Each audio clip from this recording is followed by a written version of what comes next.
ഗാസയിലാണ് Hamas ഭീകരരുടെ കിരാതമായ വിളയാട്ടം Palestine പൗരന്മാർക്കെതിരെ നടന്നത്. ഇസ്രായേലുമായി സഹകരിച്ചു എന്നാരോപിച്ചാണ് 3 പാലസ്തീൻ പൗരന്മാരെ ഹമാസ് തീവ്രവാദികൾ ദാരുണമായി വെടിവെച്ച് കൊലപ്പെടുത്തിയത്.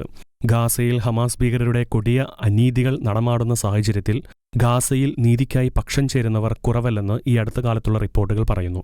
2025 മാർച്ചിൽ തന്നെ പാലസ്തീൻ പൗരന്മാരായ ഒരു വലിയ ജനാവലി ഹമാസ് ഔട്ട്, ഹമാസ് സംഘടന പുറത്തുപോകൂ എന്ന മുദ്രാവാക്യം വിളിച്ചുകൊണ്ട് ബേറ്റ് ലാഹിയയിൽ റാലി നടത്തിയിരുന്നു. അതേസമയം ഗാസയിലെ ജനങ്ങൾക്കുള്ള സഹായങ്ങളും ഭക്ഷണ സാമഗ്രികളും, പ്രത്യേകിച്ച് കൊച്ചു കുഞ്ഞുങ്ങൾക്ക് പോലും ലഭിക്കേണ്ട പോഷകാഹാരങ്ങൾ പോലും ഹമാസ് തീവ്രവാദികൾ ഭീഷണിപ്പെടുത്തിയും ട്രക്കുകൾ തടഞ്ഞു മോഷ്ടിക്കുകയും തട്ടിയെടുക്കുന്ന അവസ്ഥകൾ പോലും ഉണ്ടായിരുന്നു. ഹമാസിന്റെ നെറുകെട്ട അനധികൃത ദുർഭരണത്തെ അപലപിക്കുന്നവരും പ്രതിഷേധിക്കുന്നവരും ഗാസ മുനമ്പിലും പാലസ്തീനിലും വളരെയുണ്ടുതാനും. ആദ്യമാദ്യം ഹമാസിന്റെ തീവ്രവാദ പ്രസ്ഥാനത്തെ ഇരുകൈയും നീട്ടി പ്രോത്സാഹിപ്പിച്ചിരുന്നവർക്ക് ഇപ്പോൾ മനമെടുക്കുന്ന അനുഭവങ്ങളാണ് നേരിടേണ്ടി വരുന്നത് റിപ്പോർട്ടുകൾ സൂചിപ്പിക്കുന്നുണ്ട്.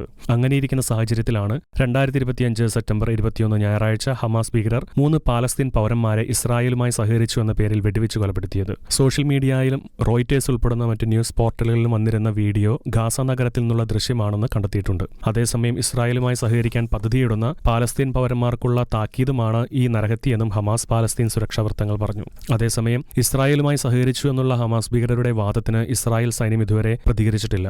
ഹമാസിനെതിരെയായി ശക്തമായി പ്രതികരിക്കുന്ന യാസർ അബു ഷബാബ് ഇസ്രായേൽ നിയന്ത്രിത തെക്കൻ ഗാസയിലാണ് താമസിച്ചു വരുന്നത്. ഇസ്രായേലിന്റെ സഹായങ്ങൾ യാസർ അബു ഷബാബ് സ്വീകരിച്ചിട്ടില്ലെന്ന് ഇദ്ദേഹം തന്നെ വ്യക്തമാക്കിയിരുന്നു. യാസർ അബുവിന്റെ സംഘത്തിലുള്ളവരെയാണ് ഹമാസ് തീവ്രവാദികൾ വെടിവെച്ചു കൊന്നതെന്ന് പാലസ്തീൻ സുരക്ഷാ വൃത്തങ്ങൾ പറയുന്നുണ്ട്. അതേസമയം ഗാസയിലെ ഇസ്രായേലിന്റെ മുന്നേറ്റത്തെ ഭയപ്പെടുന്ന ഹമാസിന്റെ പ്രതികരണമാണ് ഈ ഞായറാഴ്ച നടന്ന നരഹത്യ എന്ന് പാലസ്തീൻ രാഷ്ട്രീയ നിരീക്ഷകനായ അക്രം അത്തല്ല പറഞ്ഞു. International desk, Shekinah news.